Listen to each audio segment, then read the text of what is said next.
जी चाय लाओ बैठो। खाएंगे का बनाए? हाँ का बात बा जमींदार जी, आज ही बारात लेके ही जा। लट्टी देवी वो कहा कि बड़े दुख के बाद बतनी संभार के सुनी हा। दुनिया में जी आयल हो ओके एक दिन जाए कहो का कहलू हा? पटाइल रहा हाँ, देखो कहेंगे। अब ये कहत रहनी हा कि कैसे बताएं, कुछ समझ में नहीं क्या। साफ साफ बताएं। कर्ज से परेशान चोखा आत्महत्या कर लेलस। वो अभी दुनिया में नहीं की। का बकवास करे तारा? जमींदार साहब ठीक कहता रहा, लिट्टी देवी ब्याज काट के अब अपन चोखा पहाड़ी से कूद के अपन जान दे देना। चुप करा तू लोग, निकल जा यहाँ से। हमार लड़का ऐसा ना कर सकेला। लाश के बहुत तलाश कैनी, बुझाता कि लाश के सियार और कौआ खींच ले गईले। पहाड़ी के नीचे कुछ खून के धब्बा और ही बैग मिलल बा। देख के बतावा कि ये बैग चोखा के है कि केहू और के।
दहिया से रहेब भले दूर हो,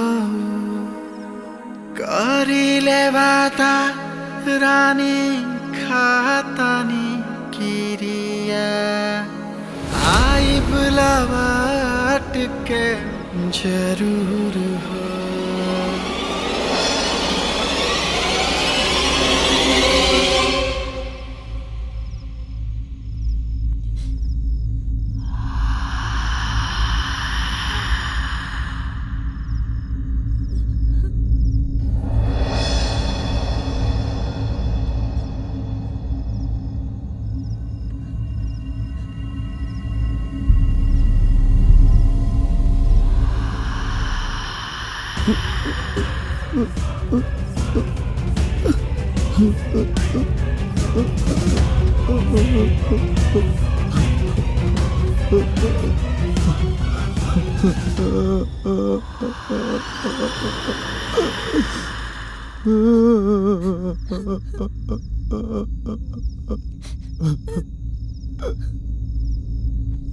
तू काय रो जरूर लिट्टी।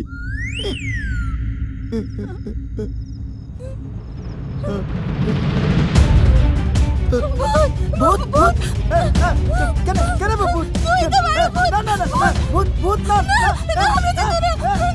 भूत ना भूत करे करे करे ना ना ना ना ना ना ना भूत ना ही हम तो हर पति चोखा बैठ बैठ।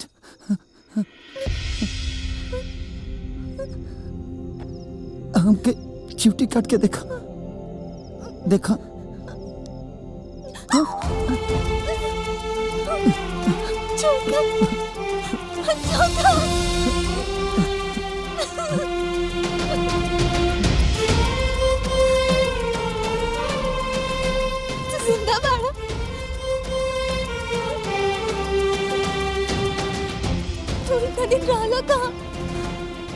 हम जब शहर जाता नहीं ना तो हमारे के कुछ बदमाश घेर लेला सा, रास्ता में हमारे सामानो छीन लेला सा, हमरा के बहुत मरलन सा और हमरा के पहाड़ी के पीछे फेंक देलन सा। 2 दिन तक होश ना रहे हमके। 2 दिन बाद होश आइल ना तो हमके कुछ याद ना रहे। तो हमके खाली घर याद आई तो हम घरे आ गए नहीं। लेकिन पता बा यहाँ गांव भर में हल्ला हो गइल बा कि तू मर गइला। यही से हमने के रो रो के बुरा हाल हो गइल बा। देखिए हम तो जिंदा बानी। भगवान करे तो कि हमरो उम्र भी लग जाए। अब तो लौट आइला। अब हमके भगवान से कोनो भी शिकायत नहीं की और हम सरकार की तरफ से मिले वाला मुआवजा भी ठुकरा दे। मुआवजा? कैसन मुआवजा? तू मर गईला ई जान के सरकार हमने के 10 लाख के मुआवजा देवे के कहले रहे। लेकिन अब हमके कुछ ना चाहिए और हम काले जाके जमींदार के बता दे कि हमार मरद जिंदा बाड़े। ना ना तू कहीं ना जाबू। कहीं ना जाए लेकिन काहे? देखा लेटी हम पूरा जीवन भी कमाए ना तो शायद हम 10 लाख रुपया ना कमा पाए। अगर सरकार हमने के 10 लाख मुआवजा देता और मुआवजा लेला दुनिया की नजर में हम मरल बानी ना। हमके मरले रहे था। गरीब खातिर 10 लाख मुआवजा बहुत होला। ये सब होई कैसे? होई आज के बाद से हम घर से भरी कबू ना निकलब। कबू ना। वो पीछे वाला कोठरी बना वही में रहब जब तक ले मुआवजा के पैसा ना मिल जाए। ओकर बाद देखल जाए का करे के बा। लेकिन एमे तो के हमर साथ देवे की पड़ी बेटी। बोला हमर साथ दे बोलो। चुका बेटी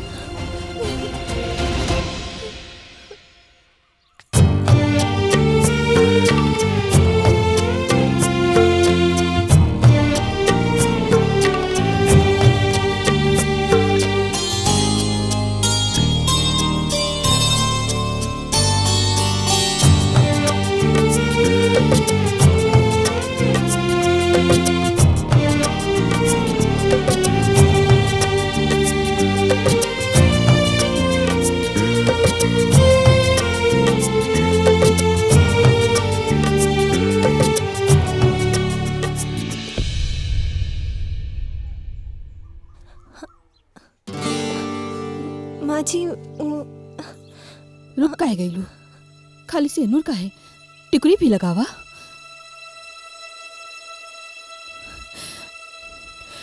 अपन चोखा जिंदा बा। कहीं माई देख तो ना लेनी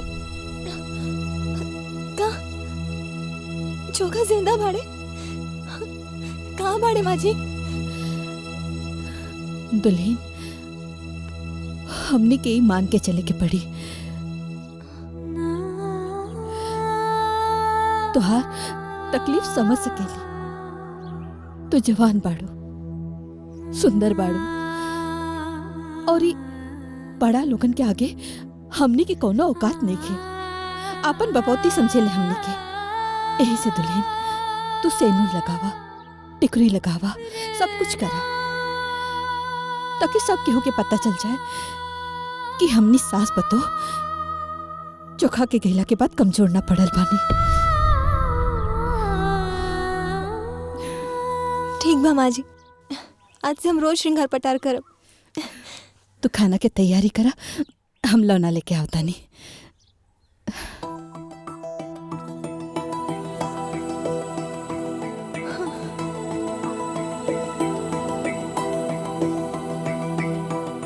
हम कैसे बताए रहुआ की माँ जी कि चोखा सच में जिंदा बाड़े। ए जी कहाँ बानी? चाय पी ली? ए जी, हे भगवान, ये कहाँ चल गई नी? फिर से बुला तो नहीं गई। हाँ, आज दूध का दूध पानी के पानी हो जाए। रुको। ये हमार घर हवे, कोनो धर्मशाला ना। हाँ बिल्कुल बिल्कुल बिल्कुल धर्मशाला ना। आज हम तो लोग जुत्ता से मारब। हमार दिमाग फेल कर देले हवा। क्यों घर में घुसबा? चला वापस। हाँ फैसला कैसे होई?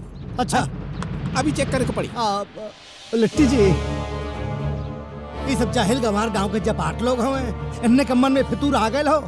तो चक्कर ले बदनू। हाँ चटनी हाँ तारा हमरा पे भरोसा नहीं खे। नहीं खे हमरा के भरोसा नहीं खे। हमारा भरोसा हो। एक काम करी का हाँ हम जाके चक्कर ली। हाँ हे भगवान अब कैसे रोकी। ठीक बा लेकिन हमू चलब। हाँ चलो ना चलो ना। हमू चला फैसला के करी। हाँ हम देखनी है। ए लिट्टी जी इहो का चले दो। हाँ चल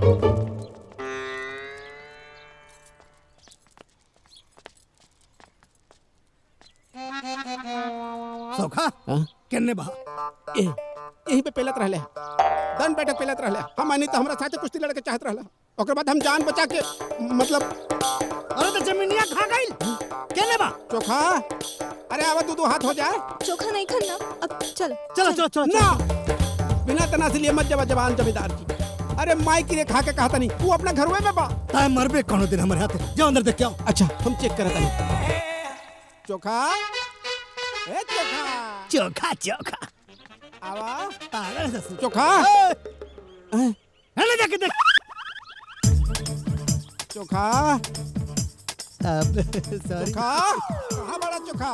अरे बाहर में काटे कतारे ऊपर आ देख। हाँ चोखा पागल ससुर अरे आवा भाई बड़ा बदमाश हो। देखा बेइज्जती मत करावा यार। चोखा चल नीचे उतर उतरा रहते अब आए गढ़ा तो के ऊपर बता देते। नीचे उतर नीचे आ नीचे आ।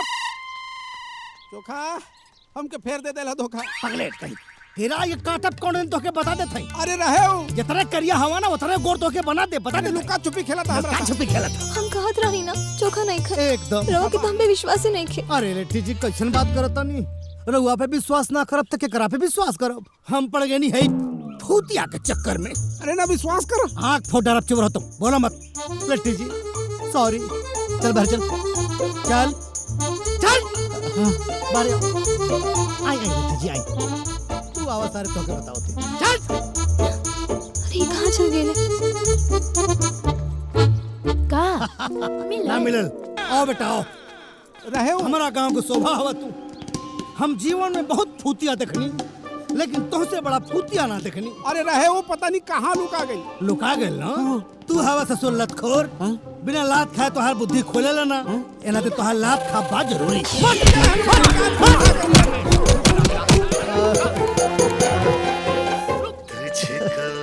देखा लिट्टी जी सॉरी।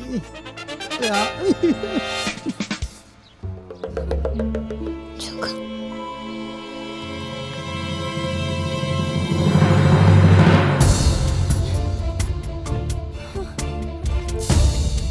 हे भगवान ये कहाँ चल गई ले।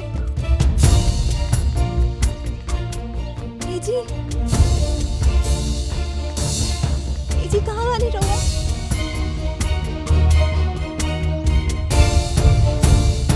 ये जी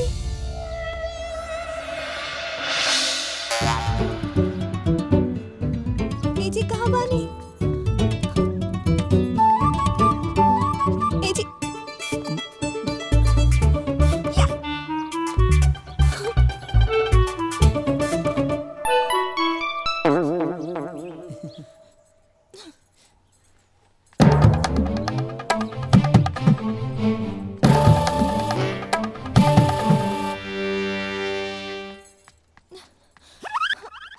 रवा ऐसा का करता नहीं। एजा लोग कागनी उ सोखवा देख लेला सा। अच्छा ठीक बा नीचे आई। अरे ना ना ना ऐसे से नहीं चोट लग आवत जाए। नहीं। सीढ़ी से आई। अच्छा संभाल के कुछ गड़बड़ ना होई। संभाल के। रवा ठीक तो बानी। हाँ हाँ हम ये ठीक सब बानी। कहा रवा सब प्लान करे नहीं और रवा सबके सामने आ जाता नहीं। केहू रवा के देख ले तो हम का करती। उ तो देखिए लेला सा देख काली भइला काना हजी हम कसरत करत नहीं तले उ आ गइल। माई चोखा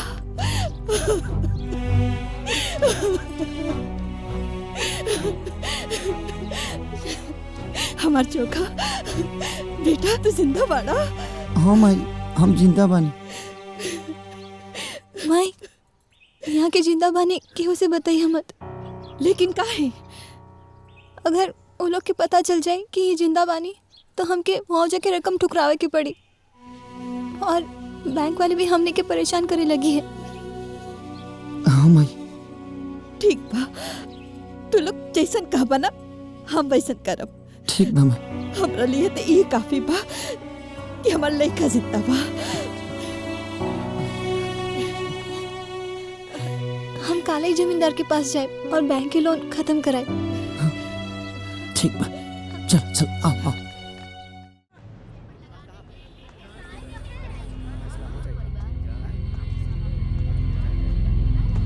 ऑल सेट।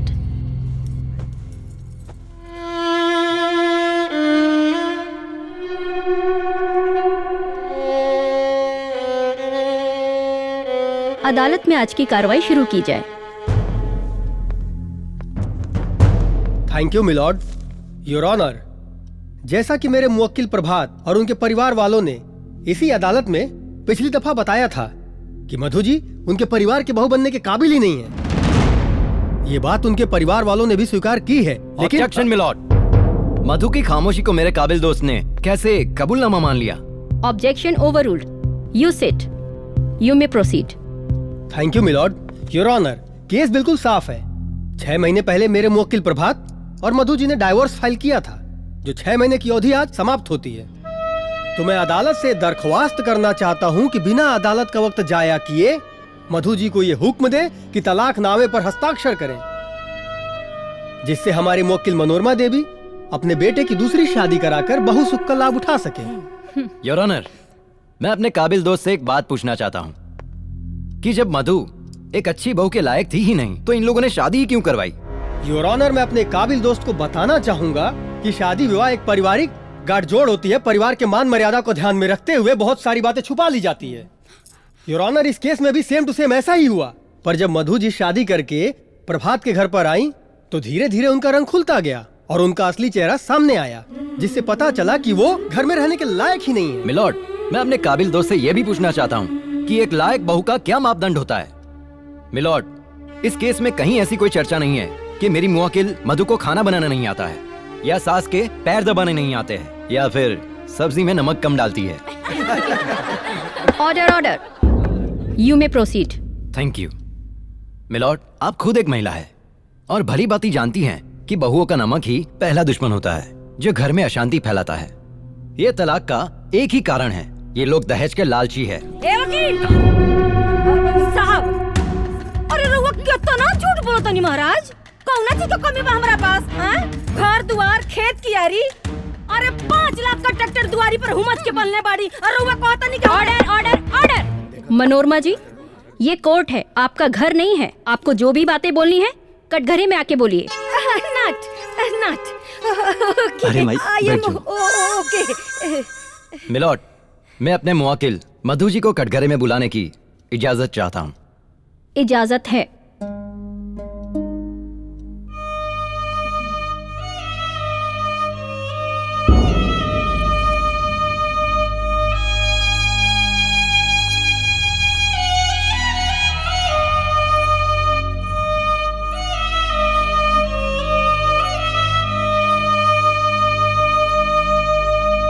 गीता पर हाथ रख के कसम खाइए, जो कहेंगी सच कहेंगी, सच के सिवा कुछ नहीं कहेंगी। मैं कसम खाती हूँ, जो भी कहूँगी सच कहूँगी, सच के सिवा कुछ नहीं कहूँगी। हाँ तो मधु जी, ये अदालत जानना चाहती है कि आपके ससुराल वाले क्या आपको दहेज के लिए प्रताड़ित करते हैं?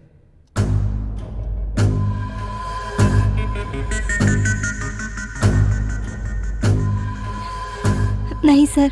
सच बोलिए, झूठ नहीं। ऑब्जेक्शन मिलॉर्ड, मेरे काबिल दोस्त मधु जी को गुमराह कर कर उनसे सच से झूठ बुलवाना चाहते हैं। Objection overruled. बैठ जाइए। You may proceed. Thank you my lord. Milord, आप देख रही है ना, मधु आज भी इस परिवार को अपना परिवार समझती है, समाज में सम्मान देती है। तो क्या इस परिवार को मधु को सम्मान देने की जरूरत नहीं है? योर ऑनर, महज सम्मान देने से ही किसी का नेचर का पता नहीं चलता है। अगर मधु को उस घर में बहू का दर्जा चाहिए तो मनोरमा देवी को भी सास का सुख और हक देना ही पड़ेगा। अरे ये जज बैठो, अरे का हमरा के सुख दे ही और महीना में 32 दिन अपना नैहरे में रहेले। अरे तू को बिटिया ना रहती ना मैडम तो हम तो बिन खइले मर जाए। और एकरे कुप्तन हमार 5 किलो वजन कम हो गई। Order order. मनोरमा जी, आपको पहले ही बताया गया है, ये कोर्ट है, आपको जो भी बोलना है कटघरे में आके बोलिए। I am fine. You may proceed. Thank you milord.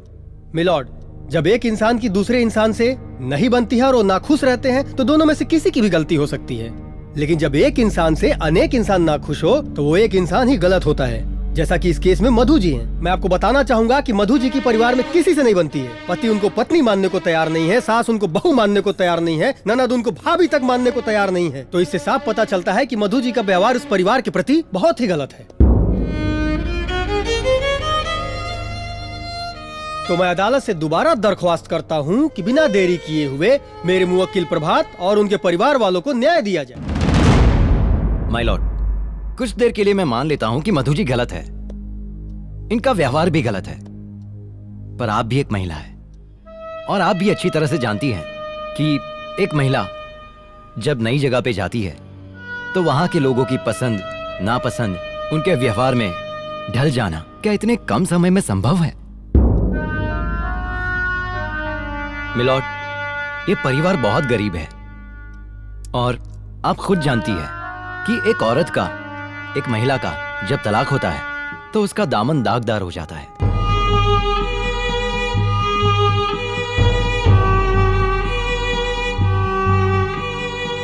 ये आप अच्छी तरह से समझती है। क्या मधु को थोड़ा सा और वक्त नहीं मिलना चाहिए?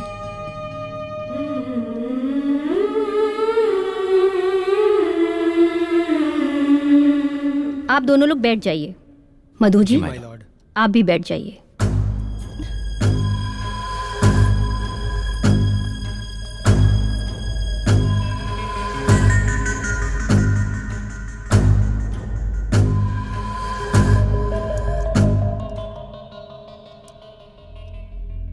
अदालत हमेशा सबूतों और गवाहों के आधार पर ही निर्णय लेता है। दोनों पक्षों की दलीलों को सुनने के बाद और एक महिला होने के नाते तलाक होने का दर्द क्या होता है ये बखूबी समझती हूँ। इसलिए मधु को 1 महीने का और वक्त दिया जाता है। अगर इस 1 महीने के दौरान अगर मधु अपने ससुराल वालों का दिल जीत लेती है तब तो ठीक है, वरना तलाकनामे पर हस्ताक्षर करेंगी। कोर्ट मधु के पति को ये आदेश देता है कि वो मधु को सम्मान पूर्वक अपने घर ले जाए। Court is adjourn for today.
देवे के पड़ी का, जाइए अंदर।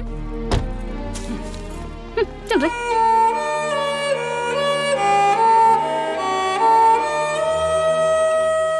अच्छा कहलू, चल आइलू बिटिया, बड़ी अच्छा कहलू।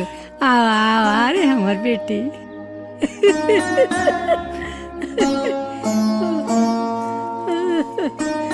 सौभाग्यवती बवा बिटिया, सौभाग्यवती बवा।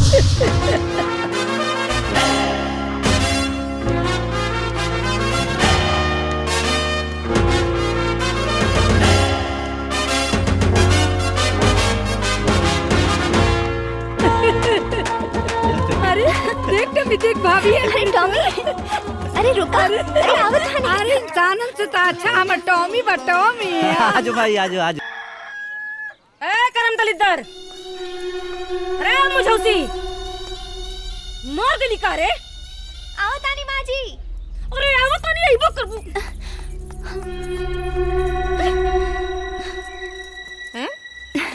राउर आशीर्वाद से हमारा आयु बढ़ गई माँ जी।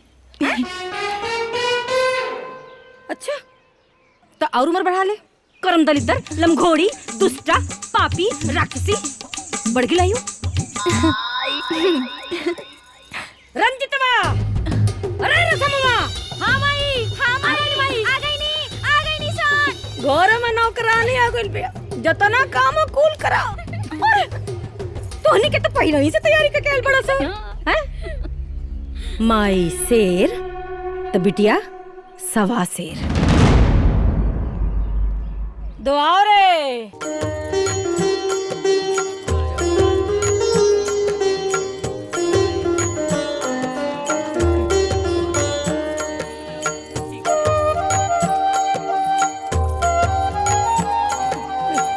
देखा देखा, ने देखा। हाँ हाँ, देखा थे, देखा थे।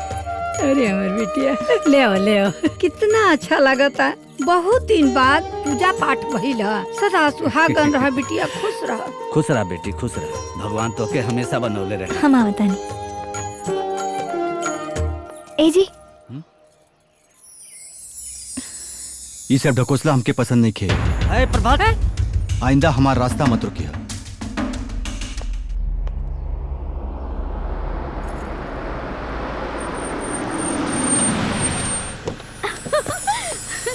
बेबी। टिकल, आजा आजा।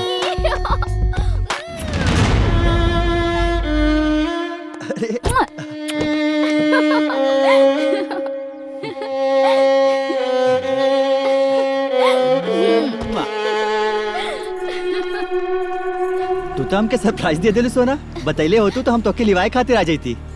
उ कहा ना बेबी, सौतन आ गइल ना, हमरे करेजा पे सांप लोटे लागल। यही से हम सोचनी लुटेरा घर लुटे उससे पहले कहे ना हम अपन प्यार बचा ली। अरे हमारो के वाली नवीना पतो, हमारा अनबान सान, हमारा आँखी का पुतरी। तो के देख के तो हमर करेजा जुड़ा गल बिटिया। हमरो जुड़ा गइल, लेकिन केहू के देख के हमरा करेजा में सन तीर चुभता कि पूछी मत। अरे तीर चुभे चाहे भाला, चाहे केहू मरे या जिए, हमनी को ऐसे का करे के। डार्लिंग तू चिंता मत कर। ए घर के सिंहासन पर खाली तोहरे राजवा। ओ दीदी लव यू। मम्मी, हम साइड पे जाके आवतानी। सोना जल्दी आ जाइए। बाय। चाचा तोरा के आराम के बड़ी जरूरत बा। थकल हो। एक मिनट सुना, हमरा पतो खातिर इनकर फेवरेट हलवा बना के लेके आवा जल्दी। चला, कोनो दिक्कत ना मिल रास्ता में। ना ना, कुछ दिक्कत ना भाई। अरे एकदम बढ़िया बढ़िया। हे प्रभु, राउर खेती रौरे बचाई, राक्षस के कुल में राक्षसी आई।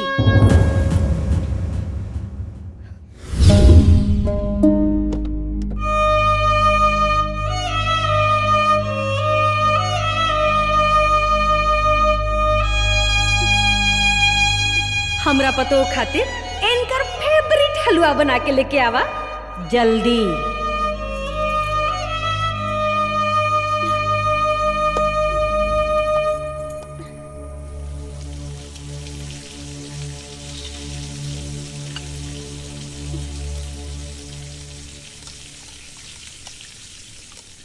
मम्मी जी, हाँ हम सुनिया की कोर्ट 1 महीना के वक्त दे ले बा।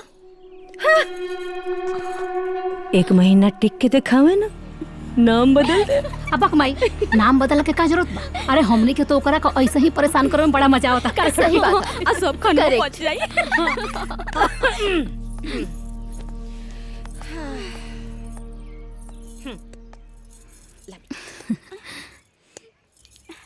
अरे हम लोग दा अरे जी चावा के बनाई वो बना देता नहीं। ई ला हमरा तरफ से एक चम्मच खा। हमरा तरफ से अरे भाई हमरा तरफ से भी हमरा सुपर सुपर पतो के मजा आ गल भाई। एक कमीनी के ना कितना बड़का काम था लप्पा से कई चल होइले। अरे एकर स्पीड में तो तनको ब्रेक होइले ना हो। मम्मी जी हम आ गइल बानी ना। एकरा स्पीड में ना हम ब्रेक लगाई।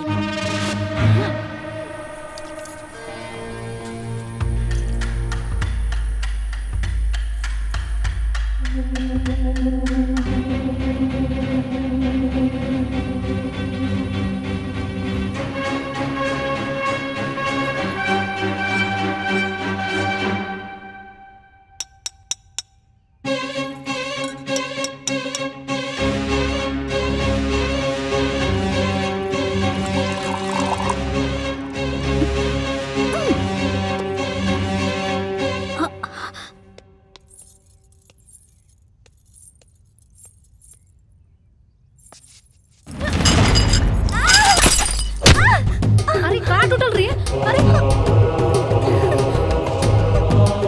कहाँ टूटल? अरे अरे हे भगवान अरे कब तोड़ देलत रे। ओठर फैल हो लौकला ना हैं? ई कब पतवार मोल का बाप लिया के देही हैं? काम के न काज के दुश्मन अनाज के। माँ जी हम माई ई ते घर के नौकरानी बने के लायक भी नहीं की। सपना देखत तारी घर के मालकिन बने के। देख तो कितना महंगी कप तोड़ दिला। अरे कपड़ा का संगे संगे नु एकर कपड़ा फुट गो रहित नु तो टेंशन खत्म हो जाई।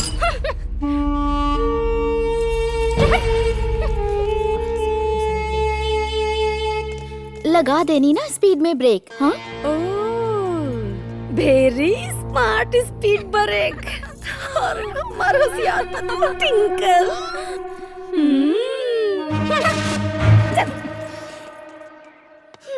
आपन पसंदीदा फिल्म देखे खातिर डाउनलोड करी दंगल प्ले ऐप।